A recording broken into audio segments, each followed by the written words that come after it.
Okay, did Marvel get the Mandarin right this time? The movie that I'm reviewing today is Shang-Chi, The Legend of the Ten Rings. It's a new Marvel film coming out in September. I just watched the trailer. And of course, it's another superhero kind of story, although the main character, Shang-Chi, doesn't strike me as a superhero. Don't know what quite he is, actually. Anyhow, I'm not a real Marvel fanatic. I haven't read all the comic books. Do they sell comic books anymore? I used to read comic books as a kid. Probably no one actually buys them in the physical form anymore. But it seems that there is this organization called the Ten Rings, led by a guy called the Mandarin.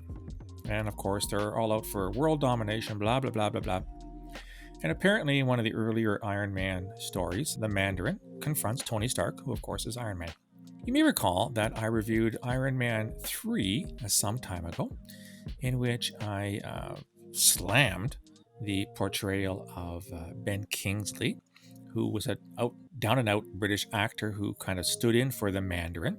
I didn't like the fact that he was dressed in Chinese clothing, and clearly the terrorist group that he seemed to represent, at least based on the footage that I saw from the film, where they were clearly jihadis. These guys were not Chinese terrorists.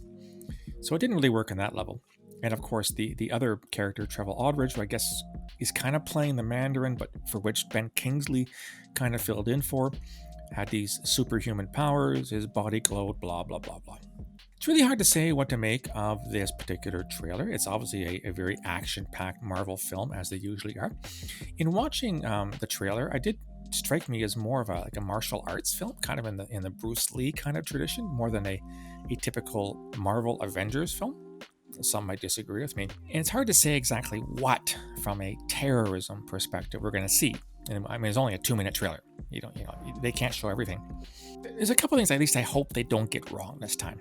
One, I hope they don't screw up the whole Mandarin thing again. It doesn't seem like they did this time. Secondly, I've never really heard of a Chinese-led terrorist organization. So that's a new one on me.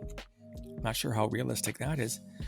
The most important thing I hope that they don't get wrong this time is to portray both terrorists and those who work in counterterrorism as superheroes.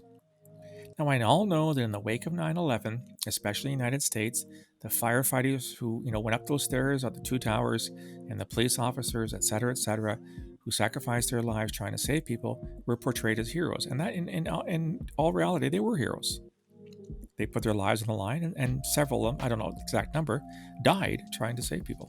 But they weren't superheroes in the sense of like an Avenger, Iron Man or Thor or whatever, Captain Marvel, that kind of superhero. More importantly, terrorists aren't superheroes.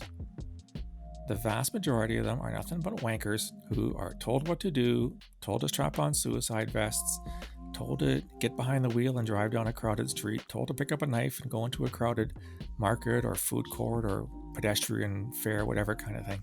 So I will watch the movie when it comes out, I think. I just hope that in the effort to make a really interesting, riveting Marvel action film, they don't portray either the terrorists or those who fight terrorism as somehow otherworldly creatures with superpowers or completely unrealistic actions and abilities. Terrorism is serious, counterterrorism is serious. We should thank the men and women who work in counterterrorism. They often lose their lives in doing so. I'm thinking of the military, I'm thinking of law enforcement, security, intelligence, etc., etc. But we really shouldn't see them as beyond the realms of the planet Earth. They're humans just like us that go to work every day with one thing in mind and one thing only, and that's to stop bad things from happening, i.e. terrorism. Terrorists are not possessive of these incredible abilities that are found in a parallel universe. They're just average folk that are full of hate and want to kill people in the name of some kind of cause.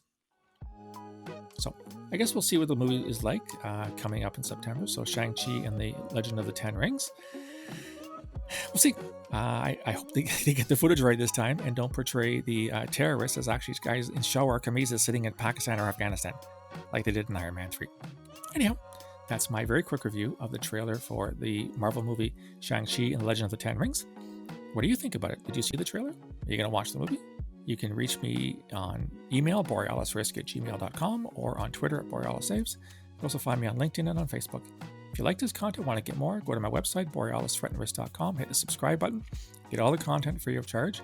You can also subscribe to me on YouTube, where all of my videos are, including my live streams. And you'll find a link to my new book, The Peaceable Kingdom, not the Parallel Kingdom, The Peaceable Kingdom, A History of Terrorism, Canada, Confederation, and the Present. Love to hear what you think of the podcast. I always like to hear feedback. I'll talk to you again soon. Until then, stay safe.